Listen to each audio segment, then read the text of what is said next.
إن الحمد لله نحمده ونستعينه ونستغفره ونعوذ بالله من شرور أنفسنا ومن سيئات أعمالنا من يهد الله فلا مضل له ومن يضلل فلا هادي له أشهد أن لا إله إلا الله وأشهد أن محمدا عبده ورسوله لا نبي بعده صلى الله وسلم وعلى آله وصحبه يا أيها الذين آمنوا اتقوا الله وقولوا قولا سديدا يصلح لكم أعمالكم ويغفر لكم ذنوبكم ومن يطع الله ورسوله فقد فاز فوزا عظيما.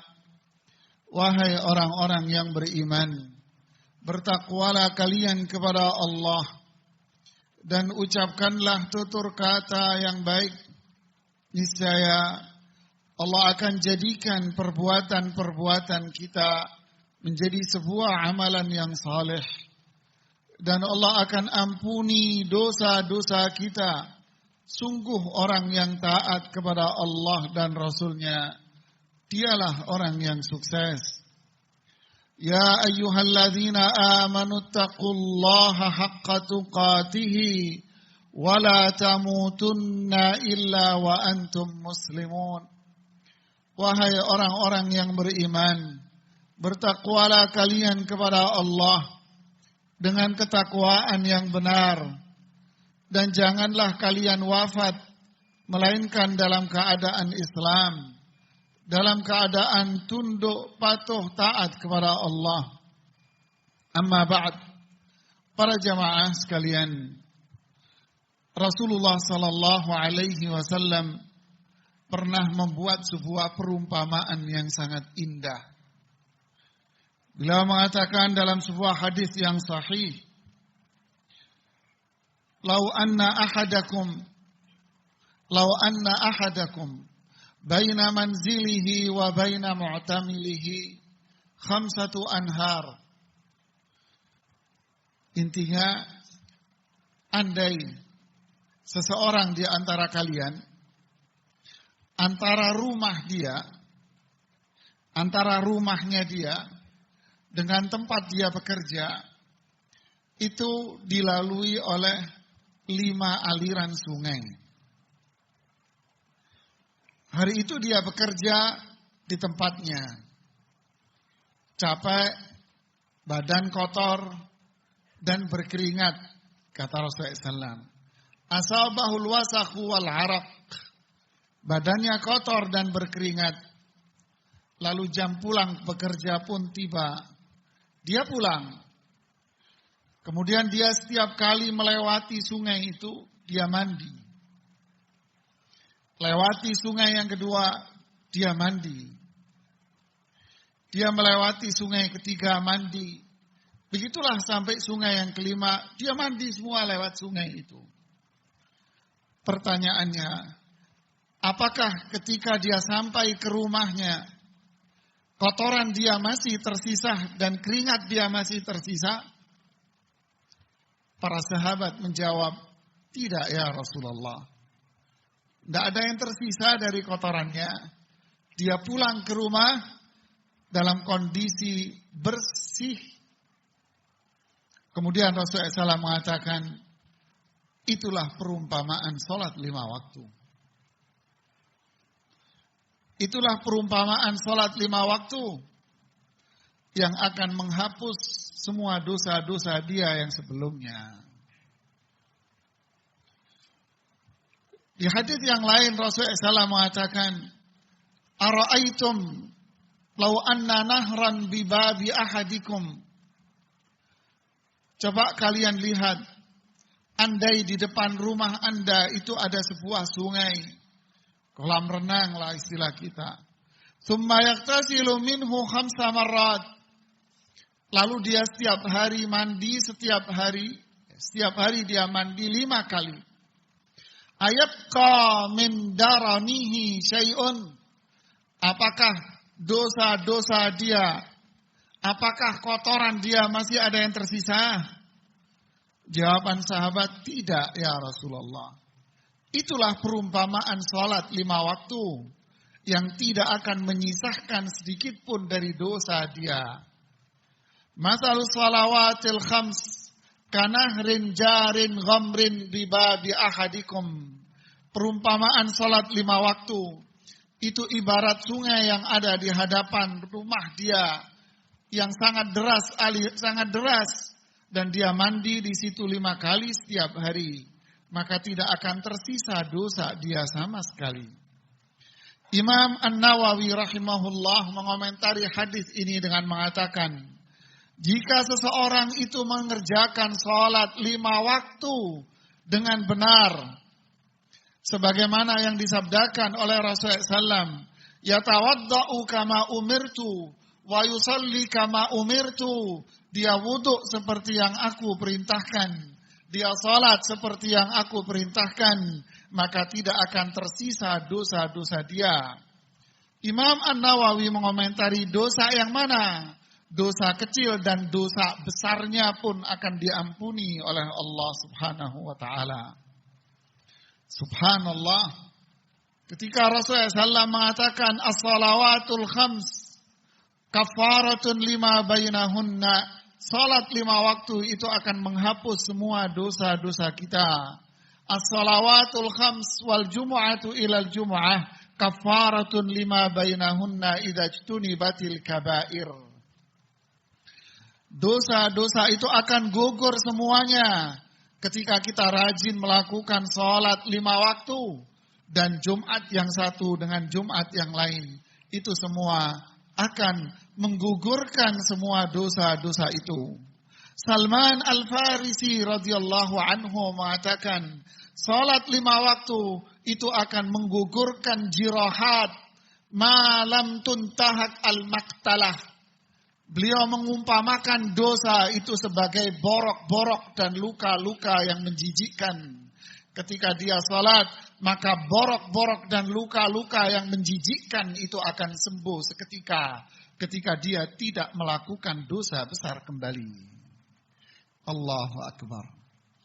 Inilah para jamaah, bersihnya jiwa orang-orang yang mengerjakan salat 5 waktu. Coba bayangkan, kalau ada di antara kita mereka yang sholatnya bolong-bolong, jarang-jarang sholatnya, apa yang terjadi? Rasulullah SAW pernah mengatakan dalam hadis yang sahih, tahtarikun, kalian pasti akan terbakar, kalian akan binasa, kalian akan hancur semuanya. Tapi ketika Anda melakukan sholat, kata Rasulullah SAW, فَإِذَا صَلَّيْتُمُ الصُّبْحَ غَسَلَتْهَا. Ketika Anda sholat subuh, maka kotoran-kotoran yang bakal membakar Anda dan menghancurkan diri Anda itu akan dibersihkan oleh sholat subuh yang Anda lakukan. Kemudian Rasulullah mengatakan lagi, tahtarikun, kalian akan terbakar, kalian akan hancur dan binasa. Fa'idha shallaitumudz zuhra ghasalatha. Ketika Anda sholat zuhur, maka luka-luka, kotoran-kotoran yang bakal menghancurkan diri Anda itu akan dibersihkan dengan sholat zuhur yang Anda kerjakan. Tahtarikun. Lalu setelah itu di siang hari, kalian akan berbuat dosa lagi. Dan di situ kalian akan binasa dan hancur. Tapi fa'idha shallaitumul asra ghasalatha. Kalau Anda sholat asar, maka luka-luka dan kotoran dosa yang bisa menghancurkan diri Anda, kata Rasulullah SAW, itu akan membersihkan diri Anda semuanya. Sholat asar akan membersihkan diri Anda semuanya. Begitulah seterusnya jamaah. Asar dengan maghrib kita berbuat dosa, maka maghrib akan membersihkan dosa kita lagi. Isya begitu pula, fatanamun. Lalu malam hari itu Anda tidur tanpa dosa lagi. Kecuali malamnya maksiat gentayangan. Bayangin jamaah. Coba kita pikirin dari hadis ini ya. Kalau dia nggak sholat, apa yang terjadi? Coba Anda pikirin sejenak. Anda nggak sholat. Subuh lewat. Apalagi sekarang subuhnya jam 4 kurang dikit. Lewat tidur. Apalagi malamnya habis nonton bola. Habis Anda. Subhanallah. Ya.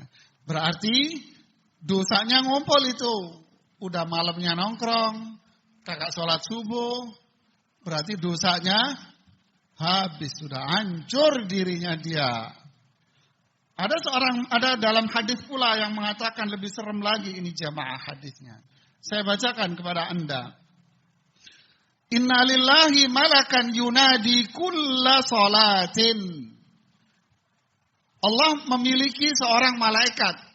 Memiliki malaikat yang memanggil seiring dengan azan dikumandangkan.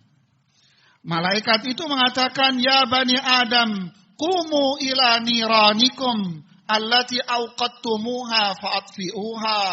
Wahai manusia, bangunlah kalian. Ayo bangun, matikan api-api yang kalian nyalakan tadi itu. Ayo cepat bangun. Kalau dia bangun untuk melakukan sholat subuh, maka api itu akan dia padamkan sendiri. Kemudian ketika azan zuhur dikumandangkan, malaikat mengatakan kembali, qumu fa'atfi'u. Bangunlah kalian. Matikan api-api yang telah kalian nyalakan sendiri itu.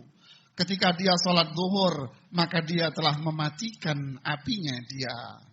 Begitulah seterusnya sebuah perumpamaan yang sangat tajam sekali para jamaah bagi saya dan Anda yang mencoba untuk berani meninggalkan sholat jamaah. Yang hancur diri kita semuanya. Anda tidak sholat berarti Anda bukan orang baik. Anda nggak sholat berarti Anda orang jahat. Anda tidak sholat berarti diri Anda ada api neraka yang Anda bakar sendiri oleh diri Anda sendiri. Terus setelah itu Anda mengatakan Anda orang baik. Dari kacamata siapa? Yang melihat adalah orang jahat juga. Hati-hatilah jamaah. Jangan main-main dengan sholat. Jangan main-main dengan sholat. Ya. Awal ma yuhasabu bihil abdu yaumal qiyamah. Sholat kita jamaah. Yang pertama kali kita bangkit dari kubur. Yang dilihat oleh Allah adalah sholat kita jamaah. Jangan main-main dengan sholat. Jangan dianggap sholat ini seperti minum obat. Ya, saya suka, saya minum. Saya enggak suka, enggak saya minum. Entar dulu. Ini adalah manusia-manusia yang akan menyemplungkan, memasukkan diri sendiri, membakar dirinya sendiri ke dalam api neraka. Sadarilah jamaah, ini hadis-hadis Rasulullah Sallallahu Alaihi Wasallam. Semuanya yang saya bacakan itu adalah hadis-hadis yang sahih, yang tidak diragukan lagi validitas dari hadis itu semuanya.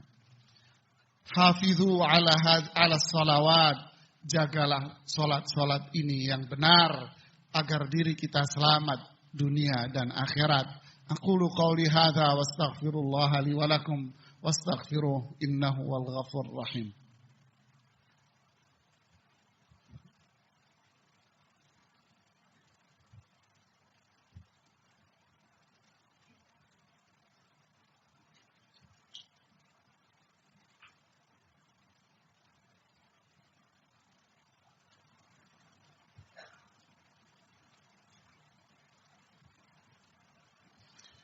Bismillah, alhamdulillah, hamdan thayyiban mubarakan fih. Wassalatu wassalamu ala Rasulillah wa ba'd. Ada seorang yang bernama Abu Uthman. Beliau bercerita. Saat itu saya bersama dengan sahabat Salman Al-Farisi. Abu Uthman bukan seorang sahabat beliau.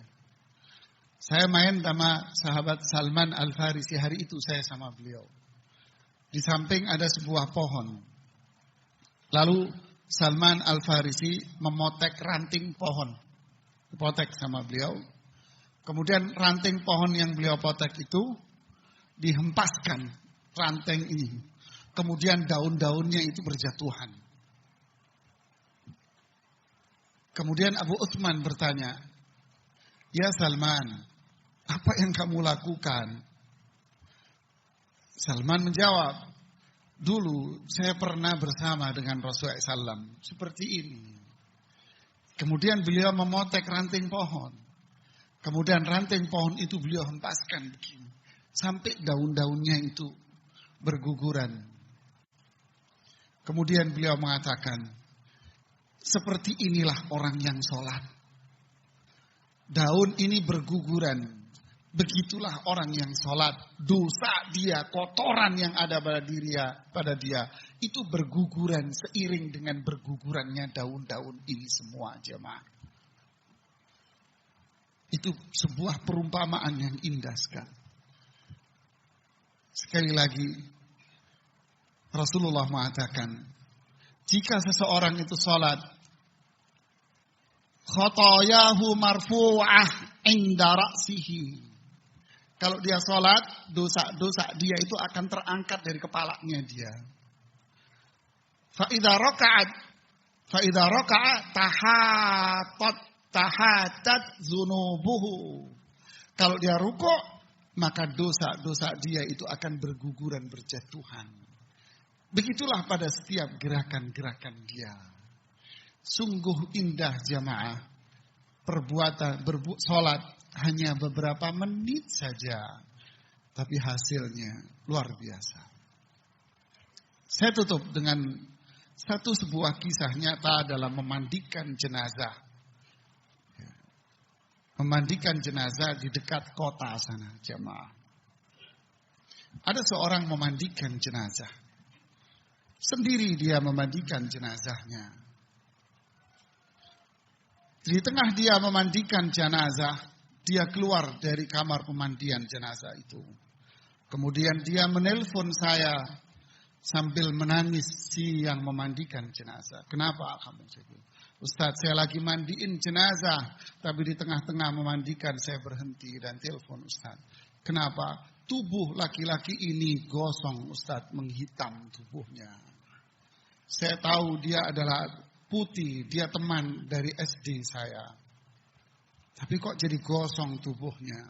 Saat saya takut Ustaz. Kemudian dia menangis di telepon. Saya bilang, lanjutkan mandikan jenazahnya. Kafani langsung dan jangan diceritakan kepada siapapun dari tetangga-tetangga Anda. Siap Ustaz. Tapi saya takut Ustaz. Ya sudah, buat pelajaran buat kita. Kenapa dia gosong? Saya tahu Ustaz, karena dia tetangga sebelah saya. Kenapa? Saya tidak pernah melihat dia sholat dalam hidupnya. Fa inna lillahi wa inna ilaihi raji'un. Benar kata hadis tadi, tahtariqun. Kalian akan terbakar badanmu nanti kalau kamu nggak sholat. Ini belum dimasukkan ke alam kubur. Ya, belum dimasukin. Tapi badannya sudah gosong duluan. Ini kisah nyata yang saya dengar langsung dari yang memandikan jenazah. Semoga bisa ambil pelajaran buat saudara-saudara saya semua yang di sini. Jangan coba-coba Anda bolong-bolong sholatnya jamaah. Ya, rezeki Anda dijamin sama Allah kalau Anda sholat. La nas'aluka rizqa nahnu narzuquka wal aqibatu lil muttaqin littaqwa. Saya tidak akan minta rezeki sama kamu.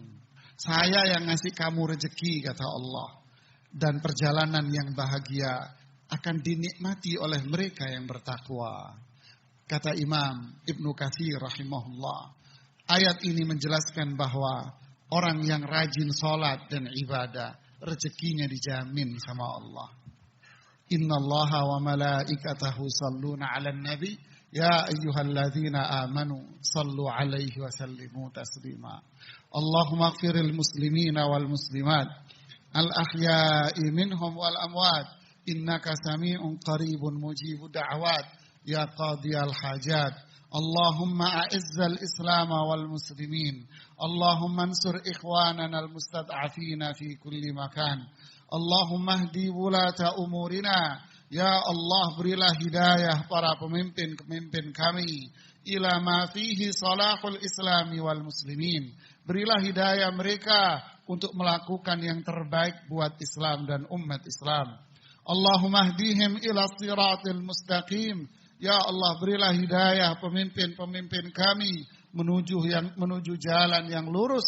Jauhkanlah mereka dari pertemanan-pertemanan yang buruk dan gantikan pertemanan yang buruk itu dengan mereka yang saleh yang ada di sekitarnya. Allahumma ighfir lana wa liwalidayna warhamhuma kama rabbayana saghira. Ya Allah, ampunilah dosa-dosa kami, kesalahan-kesalahan kami. Ampunilah dosa-dosa kedua orang tua kami. Rahmatilah keduanya. Jika kedua orang tua kami masih hidup, teguhkanlah iman mereka di atas ketaatan dan keimanan. Dan jika kedua orang tua kami sudah wafat, ya Allah, jadikanlah kuburan mereka sebagai taman-taman surga. Lapangkan kubur mereka. Berilah cahaya di dalam kubur mereka. Dan masukkanlah mereka ke dalam surgamu. Dan kumpulkanlah kami bersama keluarga kami di surgamu yang tinggi. Ya Rahman, Ya Rahim. Rabbana hab lana min azwajina wa dhurriyyatina qurrata a'yun waj'alna lil muttaqina imama. Rabbana waj'alna muqimas shalah. Rabbana waj'alna muqimas shalah wa min dhurriyyatina rabbana wa taqabbal du'a. Rabbana ya Allah, Allahumma ya Rabbal alamin, inna nas'aluka al-huda wat-tuqa wal-afafa wal-ghina. Allahumma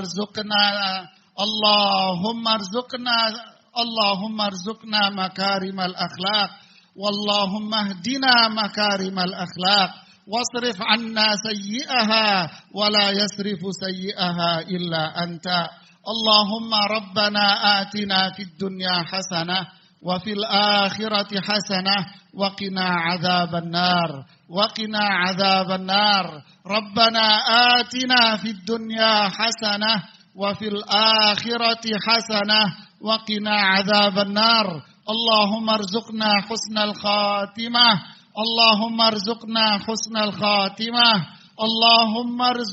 husnal khatimah. Ya Allah, jadikanlah kalimat terakhir yang kami ucapkan dalam kehidupan ini adalah kalimat La ilaha illallah. Allahumma hasibna hisaban yasira. Ya Allah, hisablah kami dengan hisab yang ringan. Ya Allah, terimalah semua amal ibadah kami. Ampuni dosa-dosa kami. Jauhkanlah kami dari setan-setan manusia dan setan jin. Allahumma arzuqna taubatan nasuhah. Allahumma arzuqna taubatan nasuhah. Subhanakallahumma bihamdika astaghfiruka wa atubu ilaik.